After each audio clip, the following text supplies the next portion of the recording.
Después de años siendo el brazo ejecutor de Vladimir Putin en África, Siria y Ucrania, el grupo Wagner se rebeló contra Rusia y emprendió una marcha violenta hacia Moscú. Una cosa impresionante que nadie jamás pensó que pasara. El primer avance sobre Moscú tuvo un final más que extraño. Rodeados de misterio y especulación, los líderes del grupo Wagner detuvieron su avance y luego de un trato se dio fin a esta insurrección. Prigozhin fue investigado de cerca, se le congeló y quitó todo lo que tenía y Vladimir Putin prometió consecuencias. Y meses más tarde, el avión de Yevgeny Prigozhin fue derribado igualmente de una manera extraña, perdiendo la vida él y Dmitry Utkin, su brazo derecho. Parecía que el grupo Wagner había sido borrado de la existencia, aniquilado de manera silenciosa, pero no. Realmente, el grupo Wagner no ha desaparecido, está evolucionando. En este video te contaré en detalle quién es el hombre que ocupó el puesto de Yevgeny Prigozhin y cómo el grupo Wagner podría convertirse en una organización más poderosa de lo que era antes. No es broma, casi como sacado del guión de una película hollywoodesca. Te habla Jorge Rojas. Bienvenido a Armapedia.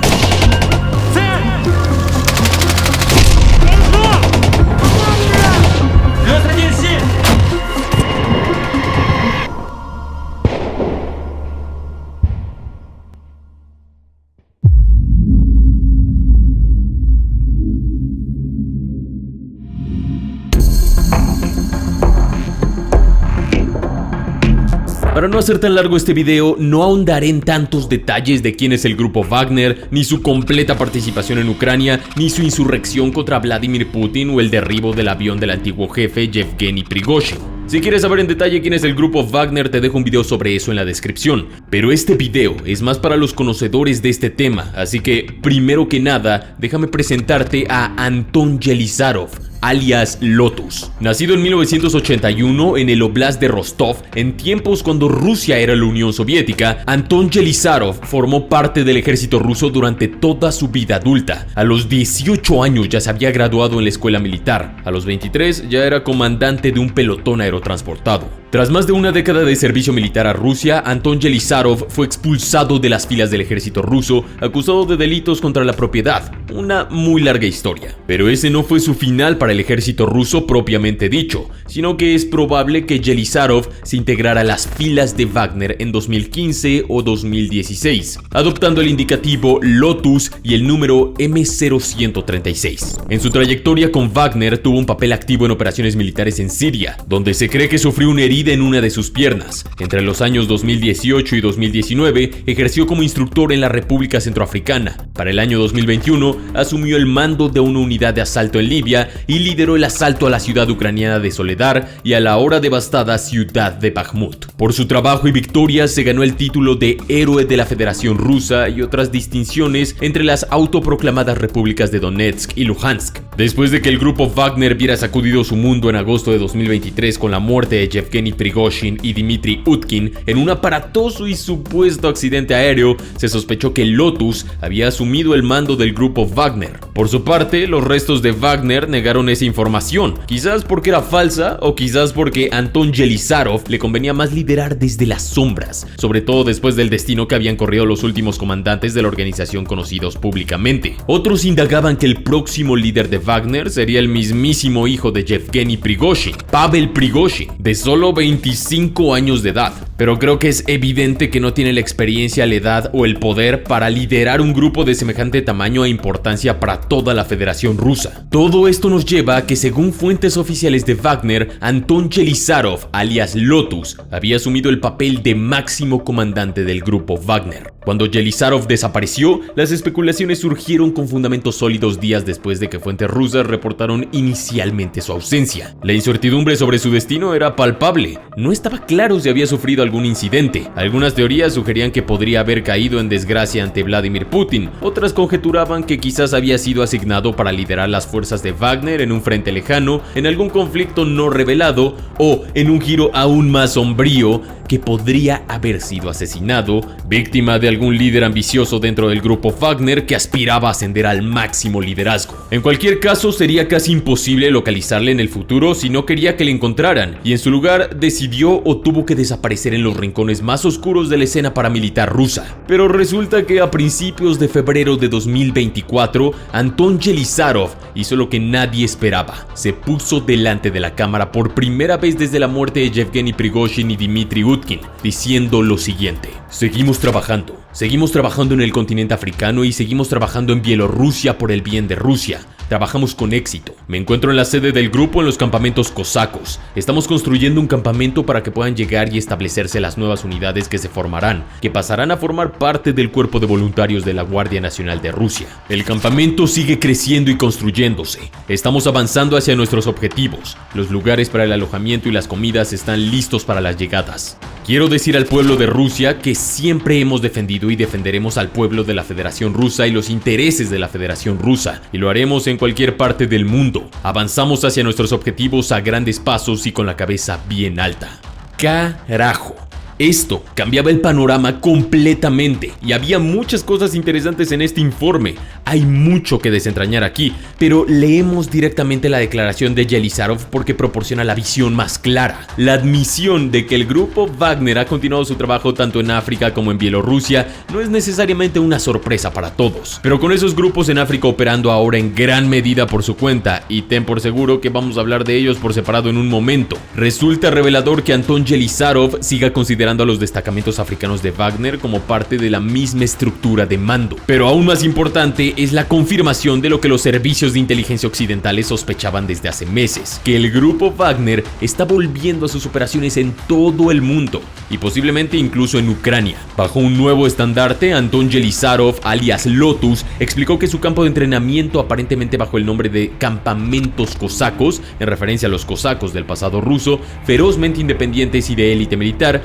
enviaría voluntarios para luchar junto a la Guardia Nacional Rusa. Por esto, se cree que el propio grupo Wagner inició el proceso de absorción en la Guardia Nacional, conocida como Rosgvardia. La decisión de incorporar a Wagner a Rosgvardia es una medida que permite a los combatientes del grupo seguir luchando en interés de Rusia y, en teoría, debería disipar los temores de Moscú de que Wagner pueda repetir algún día la insurrección de julio de 2023. También permite a los combatientes del grupo Wagner continuar su trabajo sin subordinarse al Ministerio de Defensa ruso. Rosgvardia está, al menos sobre el papel, separada de las Fuerzas Armadas rusas y depende directamente del propio Vladimir Putin. Esa separación del Ministerio de Defensa importa muchísimo, porque el grupo Wagner no se lleva muy bien con los mandos militares rusos. Por último, el traslado garantiza que Rusia siga beneficiándose de la destreza del grupo Wagner en combate, ya que sus experimentadas tropas están muy solicitadas en el frente de Ucrania y es mucho más fácil de utilizar para Moscú. Según la inteligencia británica, 3 antiguas unidades de asalto Wagner se integrarán ahora en la primera unidad del cuerpo de voluntarios, ya sea un regimiento de brigadas o cualquier otra cosa que aparentemente vayan a entrenar Yelizarov y sus fuerzas. Así, estos combatientes del grupo Wagner son copiados y pegados directamente en las unidades de voluntarios de Rosgvardia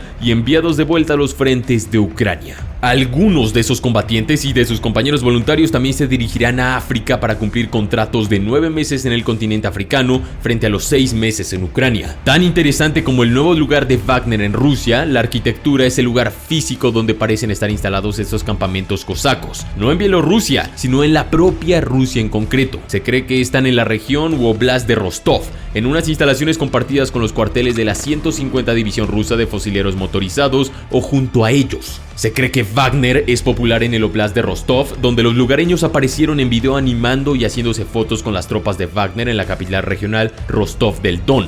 Esto al paso de las tropas de Wagner en su camino hacia Moscú durante la insurrección. La decisión de permitir que el grupo Wagner establezca una base en Rusia y en Rostov específicamente debería indicar al menos cierta confianza por parte de Rusia en que Wagner y Yelizarov están ahora firmemente bajo control ruso y se consideran lo suficientemente seguros como para ser recibidos de nuevo en Rusia con fuerza, y la decisión de incorporar a Wagner a Rosgvardia también aumenta la importancia de la reciente decisión de Vladimir Putin de equipar a Rosgvardia con armamento más pesado del que tenían anteriormente. Esta decisión se tomó a raíz de la marcha de Wagner sobre Moscú, cuando Rosgvardía se mostró incapaz o poco dispuesta a intervenir e intentar frenarlos, una decisión que desde entonces ha explicado a Putin como resultado del hecho de que Rosgvardía no tenía los vehículos blindados ni el resto del equipamiento que necesitaba para enfrentarse con el grupo Wagner. Pero la reaparición de Anton Yelizarov no es la única noticia destacada de Wagner en los últimos meses. Mientras el bando cosaco se instala en Rostov, una nueva fuerza parece estar surgiendo a varios miles de kilómetros de distancia: el Afrika Korps. Si el nombre te suena, no es casualidad. El Afrika Korps era una fuerza de élite alemana que operaba en el desierto durante la Segunda Guerra Mundial bajo el mando de Erwin Rommel,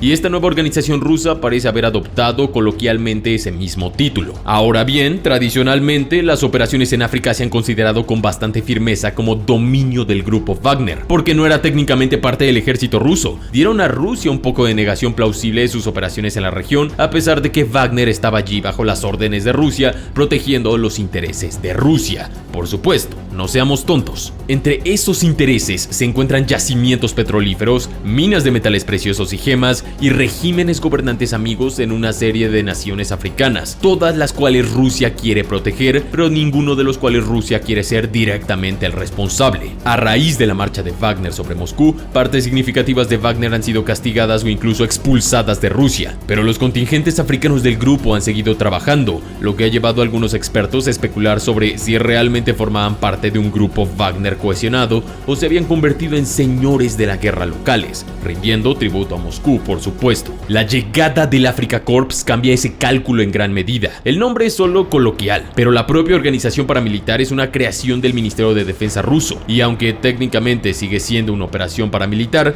está mucho más claramente bajo el mando de Rusia de lo que nunca lo estuvo Wagner. Al igual que la decisión rusa de sublimar a Wagner a Rosgvardía en Rusia, Vladimir Putin parece dispuesto a hacer el intercambio entre una negación menos plausible y una mayor confianza en que no se repetirá el tipo de incidente que Rusia tuvo con Wagner en 2023. En su lugar, el Afrika Korps parece estar tomando el control directo de las operaciones de Wagner en Mali, Libia, Burkina Faso y al menos hasta cierto punto también en la República Centroafricana. A los antiguos empleados del grupo Wagner allí se les ha dado la opción de unirse al Afrika Korps o renunciar, y son libres de llevar su insignia de Wagner, mantener sus tradiciones internas y luchar en las mismas unidades bajo los mismos comandantes que habían hecho antes. En cuanto a lo que hace Wagner en cada uno de esos países, depende de dónde se hable. En Burkina Faso, una fuerza de unos 300 combatientes se está estableciendo con la intención de salvaguardar a la junta militar que gobierna el país. En Libia, han servido en el frente al servicio del señor de la guerra Khalifa Haftar, que a pesar de no estar técnicamente en guerra con el gobierno libio en este mismo momento, mantiene sin embargo un bando de un conflicto de bajo grado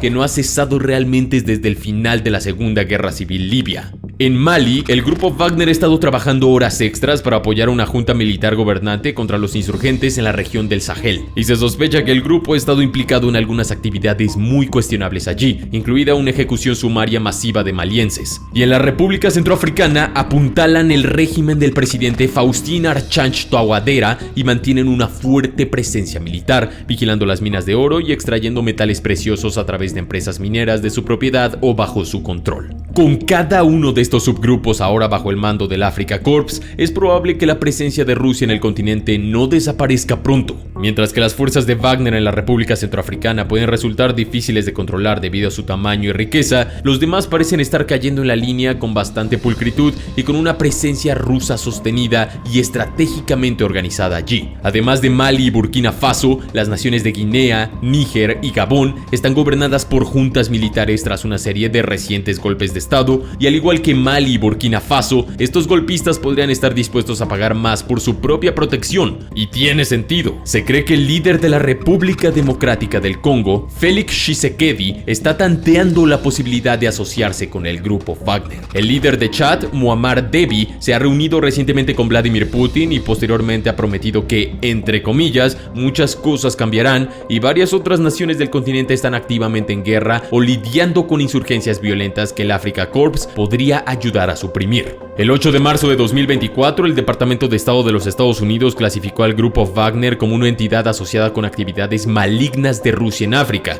Literalmente ese es el nombre que ellos le pusieron. Según los estadounidenses, los objetivos designados han desempeñado un importante papel de apoyo a la Federación Rusa al tratar de obtener beneficios económicos de la extracción ilícita de recursos y proporcionar apoyo logístico a elementos de las actividades comerciales del grupo Wagner. Ahora bien, al examinar las extrañas y nebulosas evoluciones del grupo Wagner tal y como existen ahora mismo, es importante señalar que hay muchas cosas que aún se están cocinando y que no sabemos con exactitud. Pero si una cosa es segura, es que el grupo Wagner no saldrá de la infraestructura militar global de Rusia en un futuro próximo. Aunque el surgimiento del nuevo Afrika Korps supone un cambio de nombre y organización para los antiguos destacamentos de Wagner allí, el Afrika Korps no es más que una versión algo alterada de la misma visión estratégica global.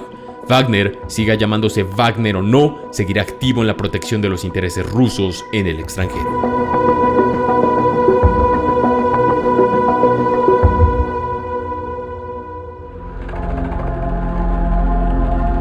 Eso ha sido todo, suscríbete y activa la campana de notificaciones. Sin más, mi nombre es Jorge Rojas, esto es Armapedia y te deseo